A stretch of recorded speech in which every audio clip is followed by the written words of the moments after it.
So good morning, everybody. Nice sunny day. I hope I see you out on a walk today. We have a very interesting topic today, food insecurity. I'm thinking that's not something that we as Canadians think very often about, right? But our guest today, Lindsay Goodridge, is passionate about this topic. She's a lecturer in Nutrition and Kinesiology Programs at the University of Prince Edward Island. Her areas of focus include food security, health equity, healthy public policy, and weight-neutral approaches to healthcare. During her Master's of Public Health at the University of Toronto, she completed internships at the Gathering Place. We're really familiar with that place, Lindsay. And for Food Secure Canada, which helped solidify her passion for equitable public policy and food security. She is looking forward to completing more research on food insecurity when she begins her PhD in human nutrition this fall at the University of British Columbia. Outside of academia, Lindsay enjoys archery, both from the ground and horseback. Boy, would I ever love to see that. Good books and cake decorating. She admits she is not a good cake decorator, but enjoys it nonetheless. So please welcome Lindsay Goodridge. Hi, everybody. Thank you so much for having me. I'll send you a video of the horseback archery, Harriet. I want to see that. No problem. It's so wonderful to join you guys here today. I will start sharing my screen, but as Harriet mentioned, I'm a lecturer at the University of Prince Edward Island, but originally I was born and raised in North Bay, Ontario. Let's just see. Screen one. Okay, you should be able to see my PowerPoint presentation now. Beautiful. Excellent. Lovely. Okay, so good morning, everybody. Thank you so much for having me. I, as Harriet mentioned, am extremely interested in food insecurity. My name is Lindsay. I use she, her pronouns. And I wanted to start off with a quick land acknowledgement. So I am at the University of Prince Edward Island right now, and it is on the traditional and unceded territory of the Abogwit Mi'kmaq First Nation. And so I wanted to acknowledge the land on which I am standing and on the land on which I benefit from. So today we're going to discuss food insecurity, and as it's a topic that I think we do sometimes hear about it a little bit, but we don't really have a great understanding of it in Canadian society. So we'll go through that together. So here's a little bit about what we're going to cover today. So we're going to look at what actually is food insecurity. What do I mean when I say food insecurity? We're going to look at some of the negative impacts that food insecurity has on people in our communities, as well as our community as a whole. We're going to look at who is most at risk for food insecurity, because it's a problem that we think of only in countries that have lower incomes or in developing countries, but it is something that we do see quite prevalently in Canada as well. We're going to talk a little bit about the intersections of food insecurity and gender identity, as this is a little bit of research that I've done during my undergraduate degree in nutrition. Actually, I have two undergrads. I did one in biology. I did my second one in nutrition, and then I did my master's. And so when I was doing my second undergrad in nutrition, I was able to do research with a professor at the at Acadia University. And we looked at transgender nutrition and gender diverse nutrition assessment. And then that led into the intersections with food insecurity. We'll look at what's currently being done to address food insecurity in our communities, and then we'll look a little bit about what more needs to be done. If you have any questions, unfortunately, I can't see the chat while I'm presenting, so we may just have to keep them until the end, but either write them down or whatever works best for you. Lindsay, I'll try to monitor that as a question. No problem. I lecture, so I'm used to having questions pop in all the time. We use Blackboard Collaborate, so usually I can see those, but that's perfect. So I'm used to stopping and answering questions in the middle, so I'm okay with that as well. All right, so let's talk a little bit about the definition of food insecurity.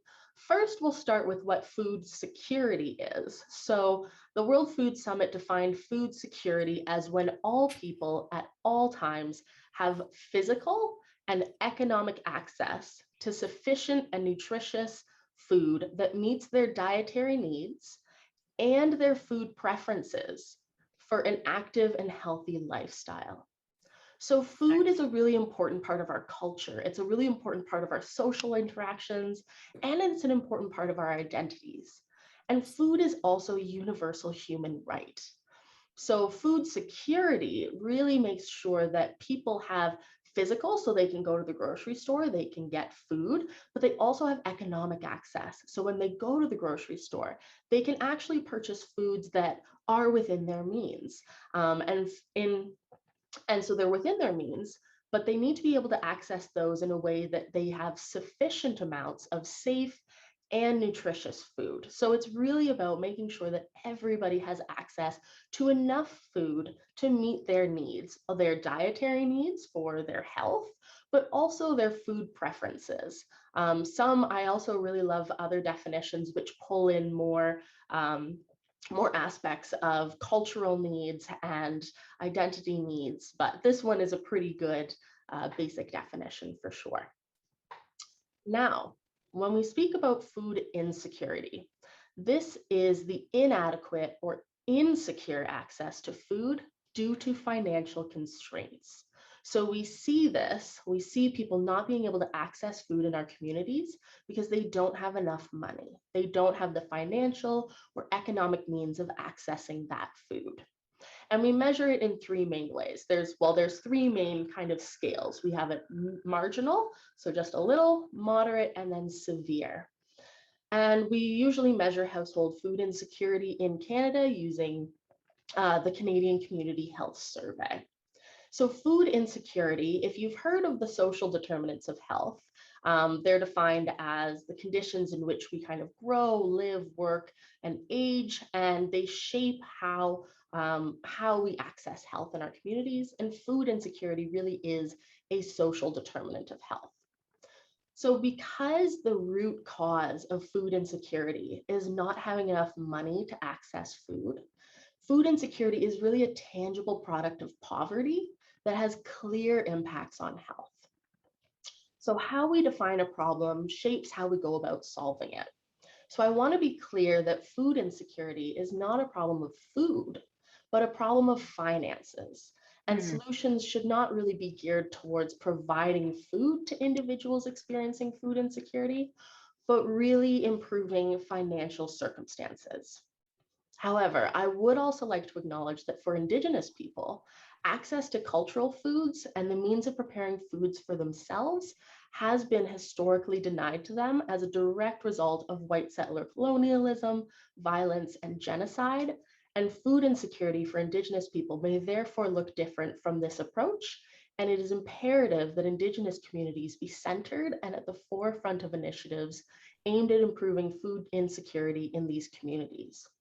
We could have an entire other presentation on the ways in which food has been used and in many ways is still used as a means of oppression against Indigenous communities, but I'm not the right person to speak to that, but there are many resources available if that's something you want to learn more about.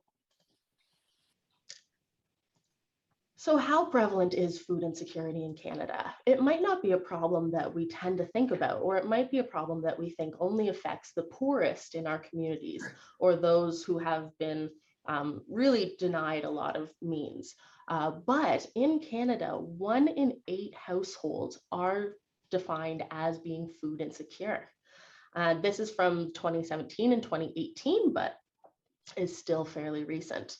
And this accounts for 4.4 million individuals, 1.2 million of which are children. We can see that it's also different geographically. Canada is huge. So of course we see food insecurity rates differently among the different provinces and territories. So we can see that the really, really big one right up here, 57% of communities are food insecure in the Northwest Territories. It's a staggering number. And we can see that it varies a little bit from the others, but this one is the one that's massive. So we know that food insecurity is a major problem in Northern communities. And we know this because food costs in those communities are astronomically high. but it is something that does still affect Canadians in Ontario and the more southern provinces as well. So I mentioned that food insecurity has some health risks associated with it. So people who are experiencing food insecurity have both physical and mental health risks that they experience as a result of food insecurity. So they have a 9-year shorter lifespan for severely food insecure adults than for food secure adults. We see that people who are food insecure have increased risks of nutrient deficiencies, they have poor diets, they have an increased risk of chronic conditions, having multiple chronic conditions, premature death, and they have twice the healthcare costs of food secure adults. And this is because of a lot of factors. So it's almost a snowball effect because being ill makes it more difficult to care for yourself, work, and cope, and that really exacerbates the problem. Food insecurity makes it more difficult to manage health problems, and a wide range of chronic conditions such as diabetes, heart disease, hypertension, arthritis, and back problems have been associated with food insecurity. Yeah, Lindsay, Yeah. I have a question. Yes, please. Maybe you addressed that and I missed it because I was taking a note, making No notes. worries. So COVID, you know, we're into the third year, really, eh? Yes. So I'm thinking that those stats might have gone up. Oh, absolutely. Yeah, I would be very shocked if they hadn't gone up. But even just from my own time at the Gathering Place, because I was doing my internship at the Gathering Place in 2020, so when COVID had first hit. And then I went back to the Gathering Place last summer and worked as their special projects facilitator in the summer. And just seeing the difference in the numbers of guests that we had from the first summer I was there to the second summer, it was way higher. And so it's not the Canadian Community Health Survey by any means, but it is incredibly likely that COVID had a really drastic impact on food insecurity rates in Canada. Absolutely. Just because of precarious income, people losing their jobs, people having to take time off of their work to try and get better, and then potentially losing their job because of that, long COVID symptoms, just small businesses closing. You guys know the drill at this point. So absolutely. Yeah, no, that's a great observation for sure. Okay, so there are physical risks, but there's also mental health risks too, right? Because for a number of the reasons I also just listed, it comes with a lot of stress. So people with food insecurity have increased risk of mood disorders, anxiety, depression, and suicidal thoughts. And we see increasing rates of this and increasing severity in this with increases in food insecurity. And it accounts for 1 in 3 hospitalizations for people with mental health issues. And this is because being food insecure and experiencing poverty is really stressful for individuals. And this exacerbates physical health consequences and mental health consequences. So who is most at risk in our communities? It should come as no surprise that people who face the most marginalization, the most racialization in our communities are the ones that are hit the hardest by food insecurity. So we see that Black and Indigenous people in Canada have the highest rates of food insecurity. We can also see that households with children, especially female lone parent households, have increased risks of food insecurity. Food insecurity affects about 1 in 6 children in Canada and 1 in 3 female lone parent households. So that's staggering rates. Yeah. And so a lot of the time, one solution that gets proposed is school food programs, which I think are fantastic. And we'll go through kind of some of the solutions that we're currently using to address food insecurity. But one of the issues with that is that oftentimes we don't see children actually seeing the hunger effects of food insecurity because parents will go without food so that the children can eat. So it's really the parents being most affected. even though we don't want children growing up in food insecure households in the first place, we don't want children or anybody in Canada experiencing poverty in the first place. It shouldn't be something that's happening. We also see that people who are home renters have higher rates of food insecurity, and this is because home ownership provides an asset that can be leveraged. And so there really is a material deprivation aspect to food insecurity as well. So it's not just poverty, it's not just a lack of money, but it's also not having those same access to resources as well. And then, of course, low income individuals. And oftentimes there's this kind of narrative, there's this thinking around food insecurity where it's people who just aren't working. They might be experiencing houselessness, anything like that. But 65% of food insecure households are in the workforce. They are working. So it's not and I know it's a gut reaction to just say, oh, it's laziness. It's always just people who don't want to work, but that's not what it is. It's for a lot of things that the cost of living is increasing. We can see the housing costs are through the roof right now. It's a snowball effect of so many different policy issues. I've heard that 16, I think in order to have a living wage, Mm-hmm. and it's not $15, it's $16.97, something like that. It's a kind of a strange number, but Yeah. just to And meet, it make ends depends. meet, just to make ends meet. Oh, exactly. And then it depends on how you also define a livable wage, because some countries will define a livable wage as owning a house, owning a car, things like that. And I believe, I don't know if this is the exact number, but I believe I saw a statistic that said that life satisfaction really increases after you're making about $75,000 a year. And this is probably old, so it's probably gone up since then, because at that time, that was the base amount that was required just to meet all of the basic necessities and have enough that you weren't really worried about finances. So you had enough to have a car, have a stable place to live, and have enough food on the table and kind of meet your basic needs. Was that a without combined needing to income? worry. Pardon? Was it a combined income? I believe that was solo. Really? Yeah. I believe, I would have to double check that one, but Yeah. I'm pretty sure it was solo when I saw it. Holy cow. Mm-hmm. It's staggering. It's shocking and quite honestly terrifying. But yeah, so we definitely see food insecurity in low income individuals, and it's really this lack of ability to deal with budget shocks as well. And we'll see this in the next slide. But it's not having kind of a cushion, kind of a safety net. I wonder if I have it. I think I do have it in here. So I'll hold off, but if I don't, I'll tell you another statistic kind of at the end, which I find very shocking as well. But let's take a look at this concept of a lack of ability to deal with budget shocks. So this is a costing of what's known as the nutritious food basket. So a nutritious food basket is a lot of health units will do this, and dietitians will usually cost these out. But a nutritious food basket is how much it costs for certain individuals, maybe defined individuals or families, to be able to afford a nutritious basket of food. So enough groceries, a kind of thing, to last a month.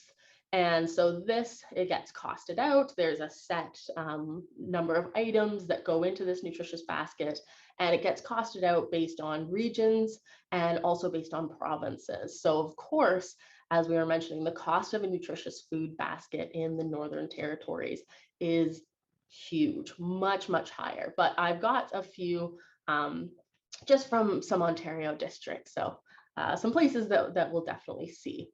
So we know that social assistance programs like Ontario Works are really supposed to bridge the gap and provide support when individuals fall on hard times.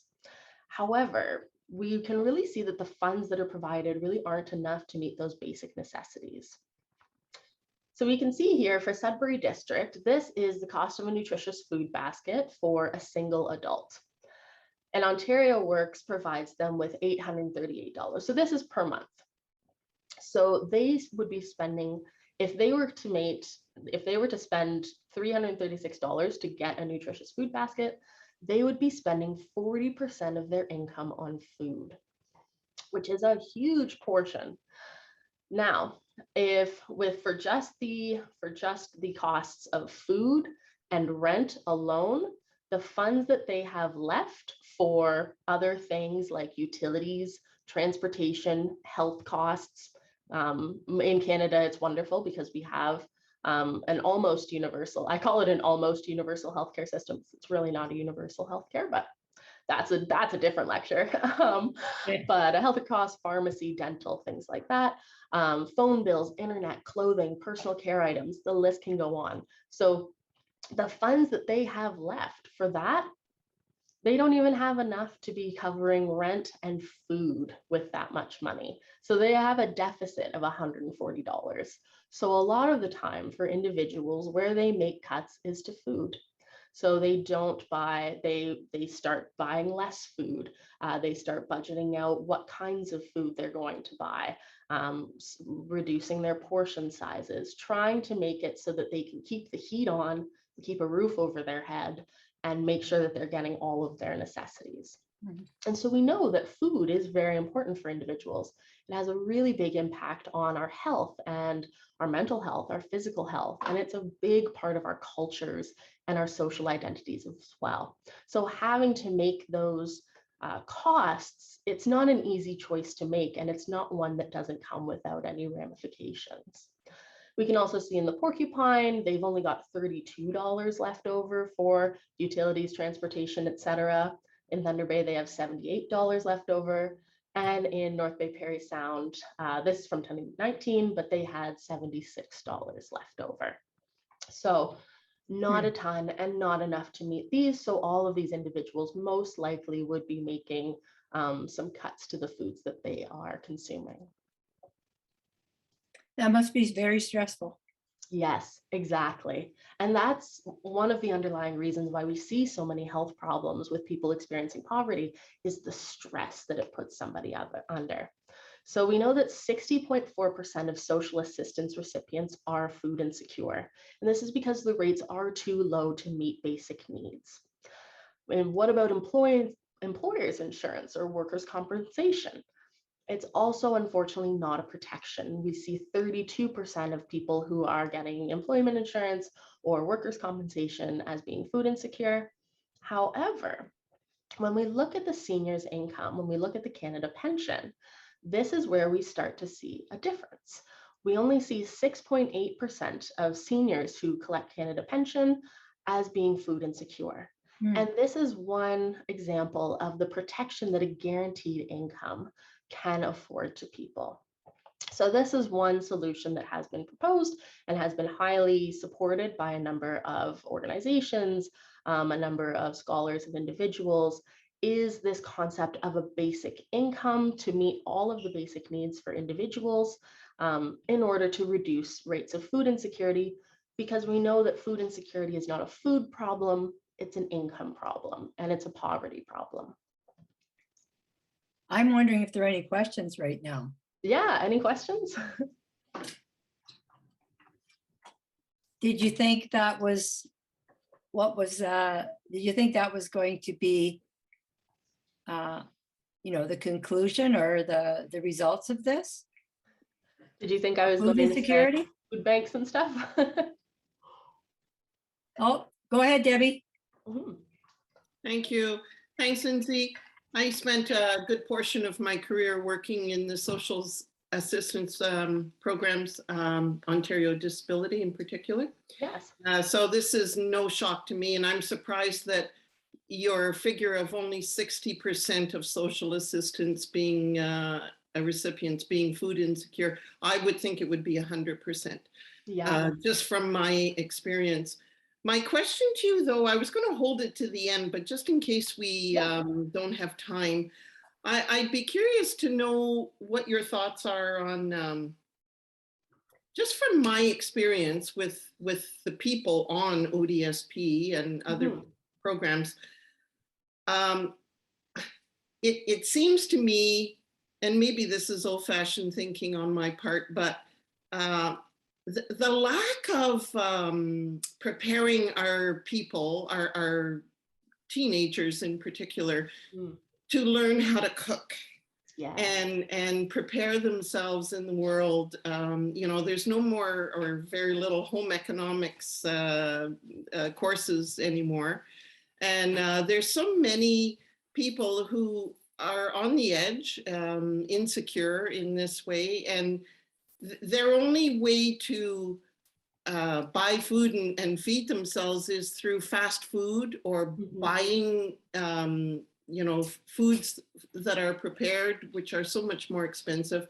They could be doing so much better for themselves, but they really don't have the skills. And I'm just wondering if through all of your studies, if that's been looked at. It has, yes, thank you. And this is a great question. It was going to come up in a couple slides, so good job. You're jumping ahead a little, but no, that's a great question, and it is something that comes up because it is a problem that we really see in Canada. But it's really a problem that's universal throughout Canada, is lower rates of food literacy. So a lot of people don't have food skills in Canada, or not sufficient food skills. We see because of cuts to some of those other programming. So it is a problem that is affecting Canadians. So we do need better rates of food literacy in our schools. We need children to be learning about food, how we prepare food, how food goes from the farm to your table, what the nutrients in food is, because we do see that as well, is that people don't understand. They don't understand just the basic science behind food and how it impacts health and things like that. So that is a big problem. But interestingly, there have been studies that have looked at the food skills of people who are food insecure versus the general population. And we actually don't see a difference between food insecure households and food secure households. So they tend to have the same level of skills as the general population. So it's not an issue with them specifically not being able to prepare good food. It could be, it's probably a larger Canadian issue as a whole, is that not everybody has these skills. And so we see it more in people who are food insecure, because people who are food secure, they can buy the foods. They don't have any worries about buying these prepared foods because they can afford them. But we start to see it a lot more in people who are food insecure. But they don't actually have higher rates of lower food literacy, if that makes sense. They're about the same as the general Canadian population. And some people also, I know that this isn't what you were saying, but some people will also argue that they just need to learn how to budget better. But what we actually see for people who are food insecure is that they use a budget way better and more than other Canadian households, and they know how to make their money go the furthest and what they can get. They're very, a lot of the households who are food insecure are really good at figuring out exactly how much they can get and getting the most amount of nutrients for the money that they have. And that's a skill that they've had to learn out of necessity. But I absolutely agree that in Canada, food literacy is very low, and it is a problem that we need to address as well. You know, it's like coming to my mind that is the big problem, because 46, I think I read 46 or 47% of all the food that is produced goes to waste. Yes. It's a huge number. It's like, it's unbelievable. I was just doing a lecture with that for one of my classes. It's 60% of food in Canada that is produced goes to waste. Yeah. Yeah. Some of it isn't, some of it is unavoidable food waste, but a large percentage of it is avoidable as well. Yeah, it's wild. Second Harvest is a fantastic resource for learning more about food waste. Okay. They do a lot of food rescue, and we'll talk a little bit about food rescue programs too, but Second Harvest, they've got a lot of great statistics about food waste in Canada. Thank you. No problem. Great questions. I love the discussions that we're getting going. These are fantastic. Did I answer your question, Debbie? Yes. Okay, perfect. Yeah, thank you. No problem at all. All right. So we'll talk a little bit more about all of that in 2 slides, but for this one, I just wanted to give you a little bit of a of an example of working through food insecurity and how it can affect certain individuals in Canada. So I mentioned that when I was at Acadia University, I did research on transgender nutrition and gender diverse nutrition.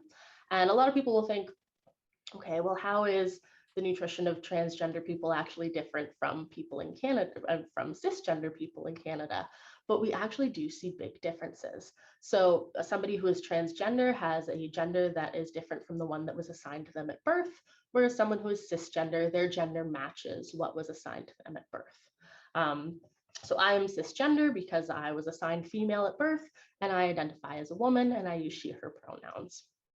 So for food insecurity in the transgender community, we see that people who are transgender or gender diverse, they face many barriers to accessing food in their communities. So this really, doing this research and seeing these results is really what skyrocketed my interest in food insecurity. And it's really how we can see that equity and inequity in this situation can be a powerful barrier to food security for groups experiencing marginalization, equity-seeking groups, and other groups that have been discriminated against historically in Canadian society. So for people who are transgender and gender diverse, they told stories about the discrimination that they faced at the grocery store. They discussed how they felt threats of violence at certain restaurants. And there was always an unknown status of what the washroom facilities would be like at a restaurant. They would have to do a lot of research into certain restaurants or food establishments before they could even leave their homes to go and have a meal with their friends. So that's one way that we've placed barriers, but even just facing discrimination at the grocery store. So it makes them hesitant to even go to the grocery store and hesitant to access food. So there's so many ways that we have put barriers based on the threat of violence, based on discrimination on people accessing food in the community. We also see that identity documentation is a barrier to securing employment, housing, and social services. If somebody's identity documentation hasn't been updated with their gender that they are living, and they don't have their legal name isn't matching their chosen name, then that can be a barrier to employment, housing, social services, which then has an impact on poverty rates and food insecurity. And so you see the snowball just keeps going. We also see that they have insecure access to employment and housing due to increased discrimination. So it's not just that, one, they have difficulty with their documentation, they also face discrimination as well. And this discrimination also increases risks for food insecurity. And when people are severely food insecure and experiencing poverty, especially in the transgender and gender diverse communities, we know that people who are transgender and gender diverse are more likely to be homeless because their families might reject them, or they may experience, well, they experience more barriers to securing employment, so they have higher rates of poverty. The snowball continues. But they also face social stigma when they're accessing emergency food resources. And so even going to a soup kitchen or going to a food bank, they also face discrimination and social stigma. And they may even be turned away from certain locations based on their gender identity. So this is one example of how food insecurity is really an equity issue in our societies. So this is kind of getting back to what Debbie was asking about, but let's go through kind of the current approaches. So currently, the way that we think about food insecurity, when we think, oh my goodness, there's so many people who are very passionate and they think, oh my goodness, people in our community don't have food. We need to get people in our community food. So a lot of the time when we're thinking about food insecurity and solving food insecurity, we turn to food provision and food charity interventions. So things like food banks, soup kitchens, meal distribution programs, and even food skills and behavior classes. Now, I want to start this by saying that I think that these programs are fantastic. I think they're great resources. I think they do a lot for our communities, but we'll talk about how they don't actually address the root cause of food insecurity together. So some of the strengths of these food provisions and food charity interventions include that they are community-based interventions and initiatives. So a lot of the times they're providing lots of community-based support. They're right in actual communities, so they know the community needs really well, and they often provide additional services. The Gathering Place is a wonderful example. They don't just give out meals, they do food rescue, they have a community garden, they do food outreach, they had a hair cutting program. Before COVID, you were able to actually sit and have a meal as a community together, fostering social inclusion. They've got their hands in all sorts of things. They're very active in the community. And they also do provide meals, so it is giving people food. So there are benefits to individual participants, and there can be benefits to the local food system if it's all local, if it's smaller scale, and things like that. So these programs are great. They are a great resource, but they're one that we've relied too heavily on. So the issue with food provision and food charity solutions is that at their core, they cannot improve financial situations. They are not enough to lift someone out of poverty. Even the savings that someone would have if they got all of their meals for free is not enough to actually lift someone out of poverty and thus kind of solve food security. So what they really are is they are an intervention aimed at addressing hunger, but they're not an intervention that is successful at reducing rates of food insecurity. So we know that they can't reduce food insecurity, and we know that a lot of the times they're not accessed by everybody who needs them. Only 1 in 4 food insecure households will access a food charity. So most insecure households aren't using the food bank, or they need more food than the food bank can provide. So only 1 in 4 are accessing these charitable relief programs. So they're not being used to their greatest effect. And this could be for a number of reasons. There's a lot of stigma attached to accessing food from charitable solutions. Charities come from a fantastic place of caring about the community, but unfortunately they can't improve financial situations. We also see, and so there has been research done, and I'll point you towards another fantastic resource at the end, one that if you go through it, you will see a lot of the same themes that I'm discussing here today in that one. But we know it has been shown that food insecure individuals don't lack food skills or knowledge any more than the general public. And they're better at budgeting, they use budgets more, and they don't lack skills that way. And we also see that emergency food systems do another thing. They allow government to shift the policy debate.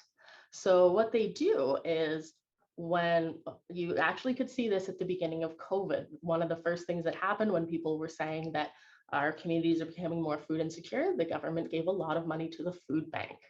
And that was not an actual food insecurity solution, right? A better solution that they did implement was the CERB, a form of guaranteed income. That most likely, I guarantee someone's doing studies on it, but most likely I would say that that will see better improvement in food insecurity rates than the actual donation to the food banks. But so it really shifts the policy behaviors. It shifts the policy debate.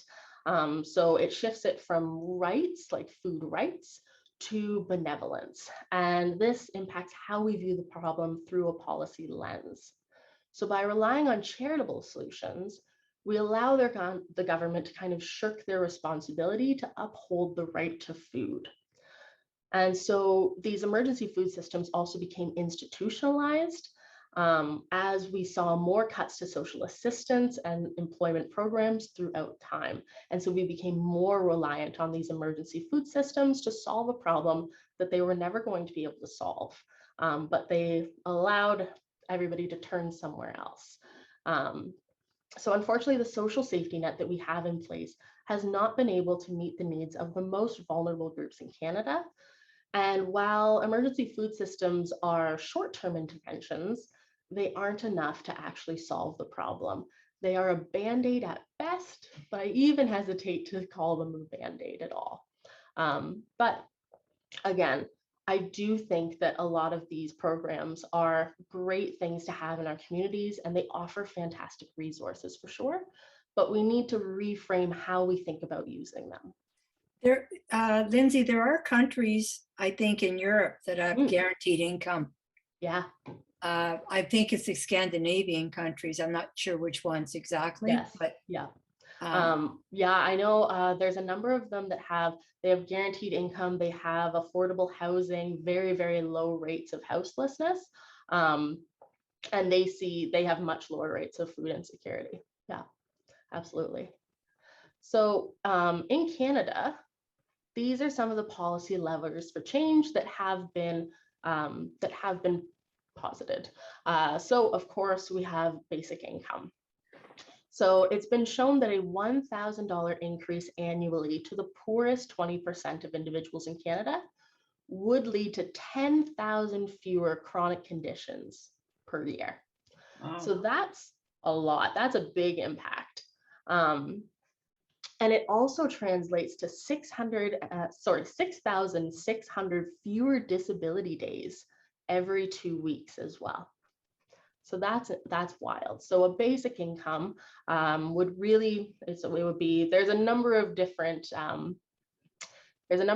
formats of a basic income, but the one that is often, the one that is most often pitched is one in which people receive enough money to cover all of their basic expenses. Some opt for a universal basic income where everybody in the community would have access to this pool of funds. So everybody's basic needs are being met. Others advocate for a basic income only being offered to those experiencing the highest rates of poverty. There's debates for both ends, but a basic income really is what would actually alleviate poverty and therefore reduce rates of food insecurity. We can also see other levers for change. So we have employment policies like access to secure employment, livable wages, like we were talking about earlier, affordable housing as well. That is something we do not have right now. Housing is not affordable. And so we're seeing more people with means buy up housing and use it to rent. But we know that people who are renting are the most food insecure. And then when that happens, it drives the prices higher. And then again, the snowball continues. So more opportunities for home ownership would allow people to have this material income that they can leverage as well. And we also know that because children or households with children and female lone parent households experience food insecurity at the highest rates, that improved benefits for households with children would also be great. So especially lone parent households that are led by women, things like guaranteed daycare and things like that. So what really needs to be done? Really, at an individual level, it's unfortunate because a lot of the changes that need to be made are at a policy level, but we can start ourselves with awareness. Awareness is the first step that we can take. So learning more about food insecurity, coming to talks like this, where I get to talk about something I'm very, very passionate about, and just learning more about the issues, who's most affected, what food insecurity is and what it looks like in our communities. And then once we have this awareness, once we understand what's going on, when we're learning and we're having those conversations, when we can recognize situations of food insecurity in our communities, when we can start to identify additional barriers that might prevent someone from accessing food in our communities, then we can start to have more advocacy. So when we're advocating, we can have conversations with people in power. We can support candidates that understand the root causes of food insecurity and the interventions that will realistically reduce it. And all of that in this very obvious graphic will lead to more advocacy towards policy change, which is really what we need. But it does start with us. It starts with our own awareness, and it starts with pushing for change from hopefully the bottom up. So I mentioned additional resources because I love additional resources. Mm. So one place, if you are interested in food insecurity, you want to learn more, Proof at the University of Toronto is phenomenal. It's a food insecurity policy research group that's headed by Dr. Valerie Karasik. She was one of my professors at the University of Toronto while I did my Master's of Public Health, and it was amazing. I adored having her as a professor. She's phenomenal. And she does phenomenal work, and she's a great advocate for food insecurity in Canadian communities. So Proof is one place. If you want statistics, you want information, they have handouts. There's a lot of information in Proof. They've even got this great little short video about food insecurity. It's wonderful. The second one is Food Secure Canada. So Food Secure Canada, I did one of my internships with them, and also with the Coalition for Healthy School Food that's part of them. They also have a great network of individuals. It's an alliance of organizations that work on food security, and they also work on food sovereignty. Lots of food policy work, lots of advocacy, lots of pushing for change, which I love. Harriet was saying that my mom was like that. I am definitely like that as well. The Ontario Dietitians in Public Health also have the No Money for Food is Senseless campaign, and that's a campaign to help increase awareness and advocacy for income-based interventions to food insecurity, which is what we know actually addresses the root causes. And then another organization that I absolutely adore is Food Share Toronto. So Food Share Toronto is a Toronto-based organization, and they have a number of community-driven initiatives. So they're kind of like the Gathering Place, but Toronto scale. And so they have a mobile food market, and they do a ton of advocacy work. They have their own garden, they have food rescue, they do good food boxes. They're fantastic as well. Wow. Oh yeah, and then I mentioned Second Harvest as well, if you're interested in food waste and food loss as well. Second Harvest is a wonderful one. And so thank you so much, here we everybody, go. for joining me. That is the end of our presentation. Does anybody have any questions or comments? Also, I will just pop this here so that you know I did not make up everything. This is just a quick list of references. I promise this is all evidence-based, but yes. I'm sure it is. Hey, Lindsay, could you stop sharing? Yes. And we'll open to the gallery. No problem. And we've got some questions coming up, so. All right. Okay, go Dorothy. I was watching a program on a documentary, I think, on food insecurity by the CBC, and they were talking about the far north. So a lot of the things that you're talking about don't seem to get to the far north. And one of them was like this, the Northwest Territories, I mean, really far. And they were talking about, milk being $11 and lettuce $8, and the astronomical amount of how much it costs to ship. But they also showed the LCBO, and their prices are the same as everywhere else in Ontario. Yeah. And I'm thinking if policy change, that would be one that would certainly help if they could, Maybe assist the food stores, the little community stores that are there with their food, with their shipping, like the way they do the LCBO. Yeah. Well, and that's the thing that's always kind of baffled me is we can ship food across the world to Canada, but when we're going just a little further north, suddenly it's very, very expensive. And I understand the underlying, but it always just makes me angry as well.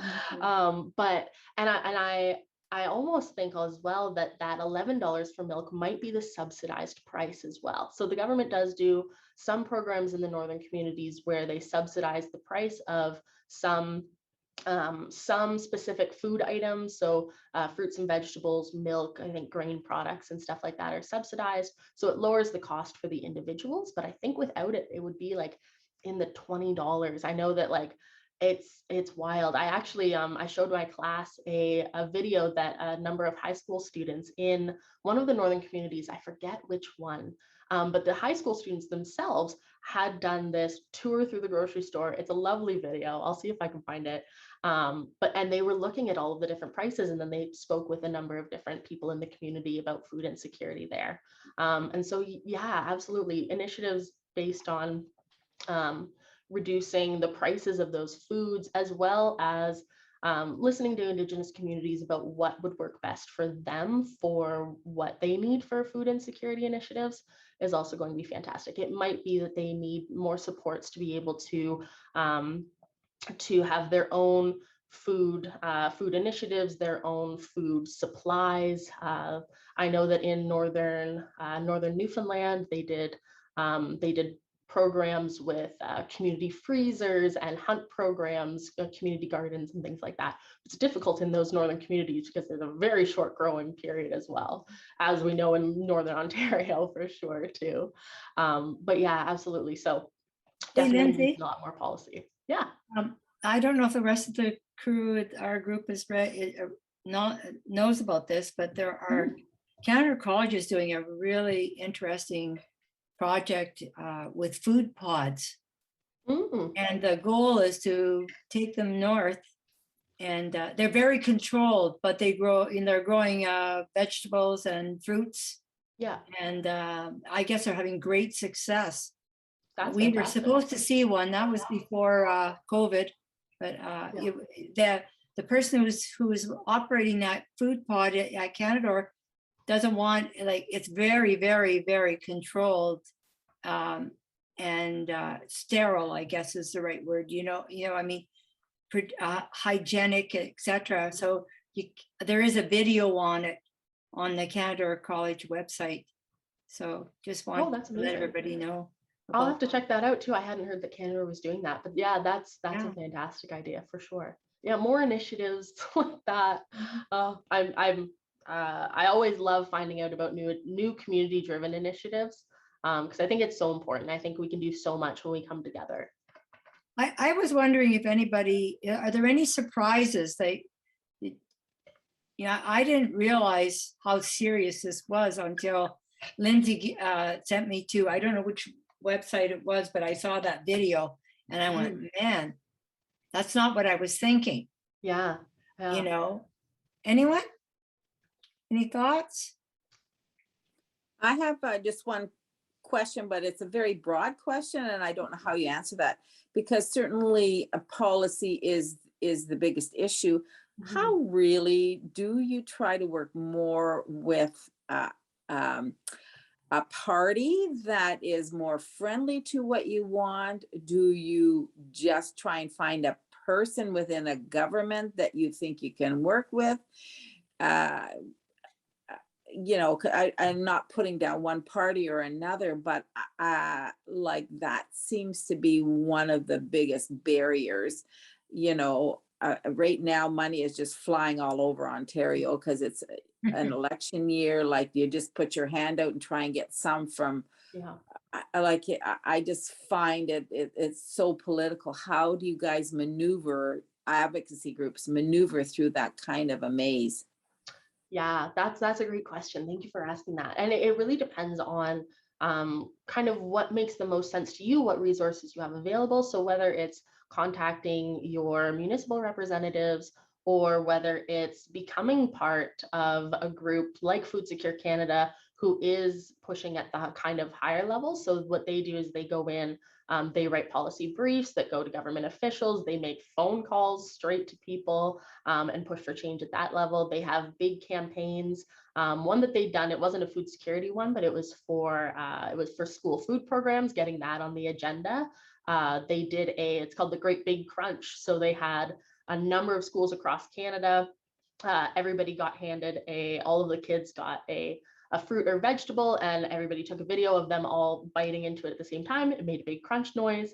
They did the video, sent it off. And so just small efforts like that over time, and just a lot of those organizations will know who to push, how to push, and where to push. And so they're really great at that as well. But it depends what makes the most sense for you. I always say to start with awareness.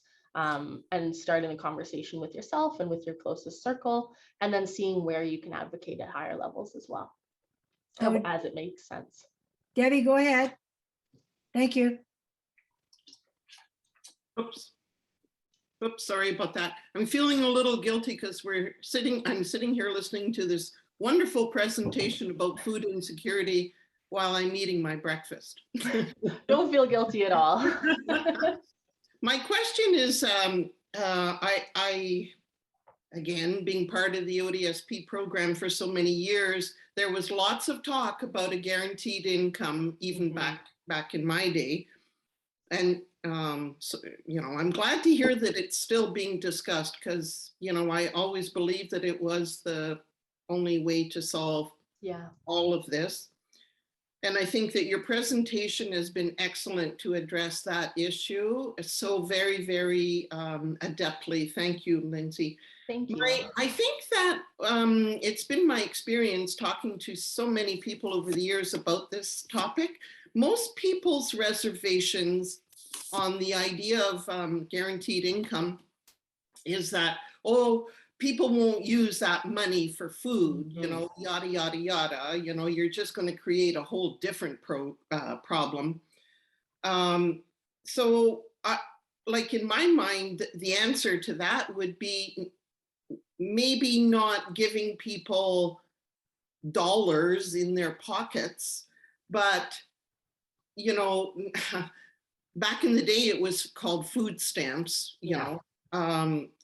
like maybe not actual dollars in their pockets, but like a debit card loaded with money every month that can only be used at a grocery store or farmer's market or that kind of thing.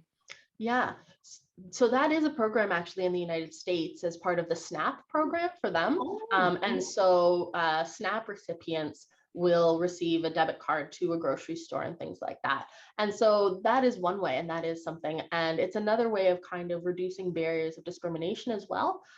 We talk about food security as people being able to access food in a way that's also dignified. So accessing food at food banks, soup kitchens is not always the most dignifying. There's a lot of stigma associated with that when you have to line up, get a food item, face judgment and things like that from your community. And so some people posit that having that debit card is a more dignified way of accessing food, because you walk into the grocery store, you shop just like anybody else, you pay just like anybody else, and nobody can tell that you are experiencing poverty or food insecurity or anything like that. So that is one solution that has been proposed, and it's one that I think is working fairly well in the States. The only problem, it also gets some criticism as well, because it is kind of a paternalistic way of looking at it.